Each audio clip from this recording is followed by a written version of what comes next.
4:18 de la tarde, seguimos en directo en el magazine y damos ya la bienvenida a nuestros primeros invitados, a Antonio Ruiz de la Asociación de Amigos del Instituto Antonio Machado. ¿Qué tal? Muy buenas tardes. Buenas tardes. Y nos acompaña también Álvaro González Martínez. ¿Qué tal? Bienvenido. Muy buenas tardes. Escritor y activista para el desarrollo rural. Así es. Bueno, pues esta misma tarde, el motivo por el que os hemos invitado al magazine es que se desarrolla la tercera y última charla dentro de un ciclo que busca poner la mirada en el mundo rural. ¿Creéis que es necesario poner la mirada en el mundo rural y, por consiguiente, en su posterior desarrollo? Tomo la palabra. Yo creo que es necesario y además es imprescindible. Es necesario que el mundo rural se visibilice porque estamos condenados, si no, a desaparecer y a ser olvidados. La prueba más evidente es que hace aproximadamente un siglo la provincia de Soria era el 70 o 75% mundo rural. Hoy estamos por debajo del 40% del mundo rural. La capital era un 10% de la población de Soria. Hoy la capital se eleva hasta aproximadamente el 60 o más por ciento. Luego es necesario.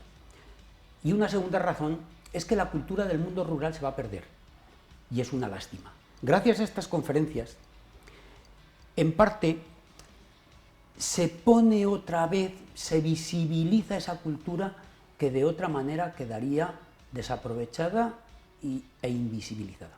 Son probablemente dos de los objetivos con los que desde la asociación promovéis estas conferencias. ¿Cómo surge la necesidad de llevarlas a cabo? Hace aproximadamente 2 meses, bien, antes de entrar con esta cuestión, he de decir que la Asociación de Amigos del Instituto Antonio Machado nace aproximadamente hace 10 años con un doble objetivo. Primero, reagrupar a todos los exprofesores y profesores, alumnos y exalumnos del instituto, y segundo, darle un enfoque cultural, principalmente cultural, porque la institución, el instituto, es un elemento emblemático de la cultura soriana. Bien, a partir de aquí, hace aproximadamente todos los años, estas conferencias se vienen celebrando, con un matiz u otro, o históricas, o de literatura, o de cualquier otro ámbito. Y hace aproximadamente 2 meses o 3 nos reunimos, el equipo dirigente de la asociación, y se decidió dar un impulso a este mundo rural, tal vez muy olvidado, y tal vez denostado, para tratar de extenderlo a toda la sociedad.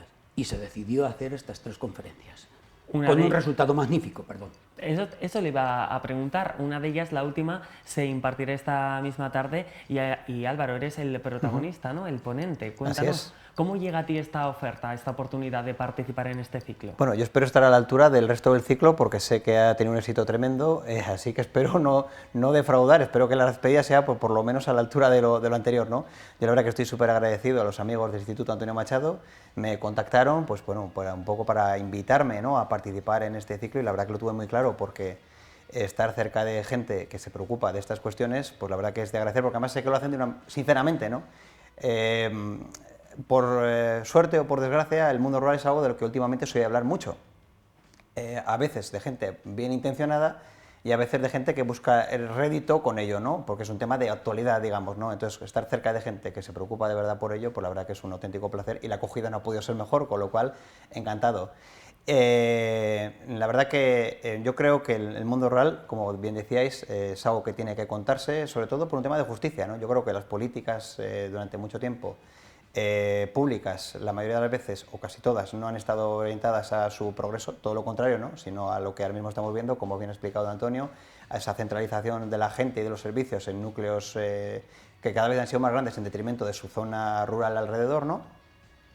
Y yo creo que de ahí venimos, y al final, si no conocemos de dónde hemos venido, al final es difícil que podamos tener un futuro, ¿no? Y por eso yo creo que estar aquí es pues, un auténtico placer. Precisamente, bueno, a través de esas conferencias se pretende divulgar también, ¿no?, la importancia de ese mundo rural, y viendo un poco el plantel de colaboradores con los que habéis contado para la elaboración de este ciclo, me llama la atención que los 3, pues, guardan un perfil bastante similar en lo que respecta a su actividad, ¿no? En redes sociales, en la literatura, de divulgadores. ¿Por qué habéis decidido optar por este papel, optar por ese tipo de perfiles, jóvenes, divulgadores? Esta tarde yo me voy a encargar de hacer la presentación de Álvaro, pero al final de la conferencia trataremos de hacer una breve síntesis de lo que han sido las 3 conferencias. Pero, como decía Santa Teresa, vivo sin vivir en mí, que parece una contradicción, pero son 3 enfoques, 3 conferencias que tienen un tronco común, pero son diferentes. La primera tenía un enfoque muy estilístico, muy mediático, con iconos, muy iconográfica. Hace referencia a la de Alberto Crespo, A la de ¿verdad? Alberto Crespo, autor de un libro, Pixel. Efectivamente. La segunda era la visibilización de los invisibilizados, valga esta cacofonía, porque se visibilizaba a través de fotografías, de elementos del mundo rural, aquello que está tendente a desaparecer si no se pone en imagen, y por supuesto magníficamente explicado por David Ortega. Y por supuesto la tercera, que es la de hoy, con base en el libro de Álvaro, un libro que casi hace llorar en algunos de los capítulos. Imagino yo que va a ser tan emocionante como el libro, al menos.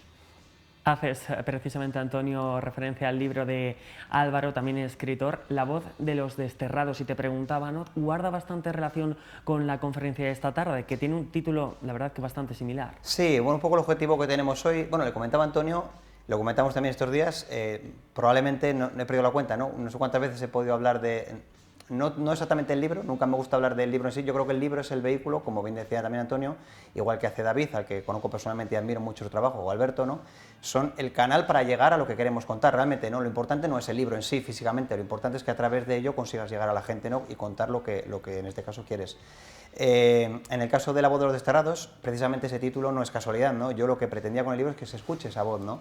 Y lo que pretenderé esta tarde también es que de alguna manera la gente que sufrió lo que en el libro se cuenta, que es la desaparición de su pueblo a raíz de la construcción de un pantano, pues que de alguna manera la gente pueda, o leyendo el libro, pero en este caso durante la conferencia también, el que de alguna manera consiga que esa gente sea la que le esté contando su propia historia, ¿no? Me parecía muy importante porque yo no quería ser el cronista de su desarraigo, cuando podían ser ellos quienes lo contasen por primera vez, ¿no? Bueno, porque se entienda, al final el libro trata de una aldea llamada Los Molinos, que desapareció debajo del pantano González de la Casa, o pantano de Ortigosa. Claro, y lo que tiene de curioso, por ejemplo, aquí en La Rioja, se conoce el caso del pantano de la Muedra, ¿no? Que hizo desaparecer aquel pueblo. En Soria, en el envase de la Soria, Cuerda del Pozo. en Soria. En el caso de Ortigosa, la gente, que es un pantano que lo disfruta más porque es la playa de La Rioja, cuando llega el verano la gente sube a disfrutar de aquel maravilloso entorno natural y que la verdad que es un paraíso, y casi nadie, por no decir nadie, sabía que ahí había habido algo. Por lo cual, si ni lo conoces, no puedes agradecerlo. Es tan simple como eso, ¿no? Entonces, si era la primera vez que se iba a contar, yo quería que fueran ellos que lo contaran por primera vez. Y es lo que intentaremos también un poco esta tarde, ¿no? El que se escuche su voz narrándolo. Precisamente hacía referencia al título de esa conferencia, que es Escuchando a los desterrados, intrahistorias sumergidas en el pantano, y te quiero preguntar, como voz autorizada para hablar de ello, son muchas esas historias que quedan sumergidas bajo el pantano. ¿Se podrían cifrar, por lo menos para aproximarnos, ¿no?, a todas esas historias y realidades? La verdad que muchas más de lo que pensábamos. Yo creo que habrá unas 40 personas más o menos contando esa historia, claro, no solamente entre gente que lo vivió, sino también descendientes, porque hay que entender que este caso concreto es un pantano relativamente prematuro. Evidentemente hubo pantanos durante el siglo XIX, pero el gran impulso de la construcción de embalses en España es a partir de la creación de las confederaciones hidrográficas en el año 26, y este pantano se empieza en el 32, no es ni mucho menos es el primero que hay en España, pero sí que digamos es bastante pionero, ¿no? O bastante prematuro. Entonces, claro, mucha gente que ha podido vivirlo, por desgracia ya no está entre nosotros, ¿no? Y como casi nadie se ha preocupado de que se conserve lo que ellos vivieron, pues eso está perdido, pero sigue habiendo mucha gente viva y sus descendientes que pueden contarlo. Yo te diría que unas 40 personas, no solamente en España o no solamente en la zona inmediata al pantano, porque mucha gente se queda sin un medio de vida en la zona. Claro, no solamente pierden la casa, que al final una casa puede levantar, pierden toda su vida, toda su forma de vida. Y mucha gente acaba, por ejemplo, en Chile, en Argentina, también en zonas de España como Andalucía, por supuesto el País Vasco, Cataluña, Madrid, y concretamente hubo una fábrica que se desplaza a Pamplona y hay mucha gente que está en Pamplona por ese motivo, ¿no? De hecho, se desplazan a una zona de Pamplona que en aquel momento casi no existía, que era el barrio de la Chantrea, el barrio obrero de la Chantrea, ¿no? Que es curioso que su germen no es que esté solamente aquí, pero también está muy relacionado con esa creación de ese barrio, de un sitio como Pamplona, fíjate. Nos estás hablando de muchas historias, muchas realidades con las que has tenido que contactar para la elaboración de este libro, La voz de los desterrados. ¿Cómo ha sido ese proceso de documentación? Eso ha sido lo más difícil y al mismo tiempo lo más bonito, ¿no? Porque claro, cuando partes de tan poco, cada cosa que vas encontrando es un tesoro y es muy bonito porque son personas. No ha habido una parte de investigación documental que, bueno, pues al final libros, documentos, archivos notariales, bueno, no es que sea, es importante, pero es más frío, ¿no? Pero cuando con quien consigues hablar con personas, porque de repente alguien te habla de que recordaba que había una familia que más o menos se fue a tal sitio y de repente le encuentras, uno de los más llamativos fue, bueno, los que se han ido a Sudamérica, evidentemente es mucho más difícil. Hoy en día es más fácil gracias a las redes sociales, por ejemplo. Pero hubo el caso, por ejemplo, de una niña en aquel momento, estamos hablando de los años 40, que lo último que sabían de ella es que se había hecho monja del Divino Maestro, creían que se había ido a Venezuela y hasta ahí. Claro, y la sorpresa fue que la encontramos en Logroño. Pero la encontramos porque había vuelto a Logroño una semana antes de llamar a preguntar por ella, pero llamamos, pues bueno, pues ya que hay una congregación del Divino Maestro de Logroño, pues por preguntar, porque oye, el no ya lo llevamos, ¿no? Bueno, pues esa persona, después de estar 60 y pico años en Venezuela en las misiones, había vuelto a Logroño una semana de antes. Claro, casualidades o no casualidades, ¿no? Puedes pensar que es casualidad o no, pero es súper bonito, ¿no? Y luego hablar con ellos se ha notado también que mucha gente ha supuesto un desahogo tremendo. Son historias que no habían contado, las llevaban dentro como un dolor muy grande, y el poder por fin contarlas, a lo mejor es que había llegado el momento también, ¿no?, de poder soltarlo, pero yo creo que para mucha gente ha sido casi terapéutico, ¿no?, el poder contar lo que ellos vivieron, ellos o sus padres, porque al final, claro, lo pasaron, imagínate, lo que supone en aquel momento perderlo todo. Álvaro, ¿cómo nace en ti esa mirada atenta hacia lo rural? Que normalmente, bueno, pues gente de tu edad, ¿no?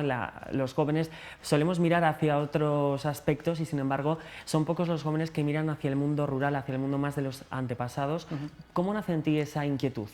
Bueno, de una manera muy natural, ¿no? Yo me considero de pueblo, orgullosamente de pueblo. Mi familia por parte materna es de la Sierra de Cameros, de Torrecilla. Mis abuelos vivieron ahí hasta que fueron ya, de alguna manera, mayores, ¿no?, para poder estar. Al final, los servicios del mundo rural pues son los que son, y cuando ya no pudieron seguir viviendo en el pueblo, pues bajaron a Logroño con mi madre.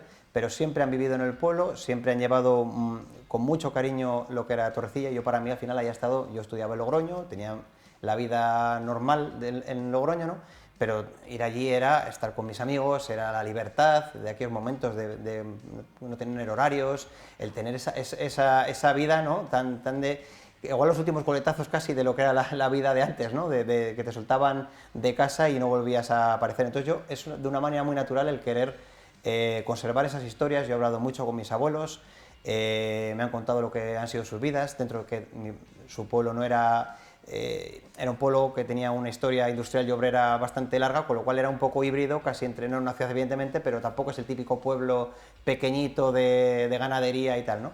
Pero yo creo que de una manera muy natural. Yo creo que es algo tan de justicia el que esas historias se conserven y se conozcan y se reconozcan, lo que muchas veces ha pasado, que no sabré explicar por qué, pero desde siempre ha estado ahí.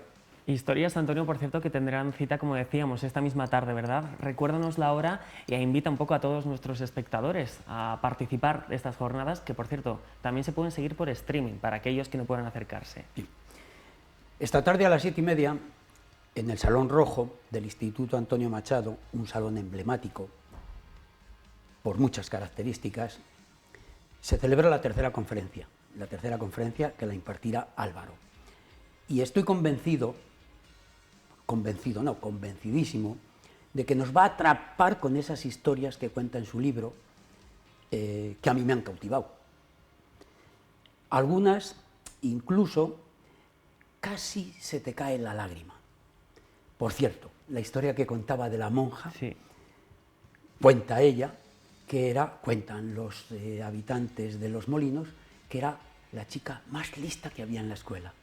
Subían a la escuela del pueblo vecino, subían con los calcetinitos mojados, con las zapatillitas mojadas, y las ponían alrededor de la estufa para que se secara. Qué vida tan dura, subir a la escuela, subir a aprender y tener la voluntad, la férrea voluntad de subir, poner los calcetinitos para que se secaran. Hay historias que atrapan.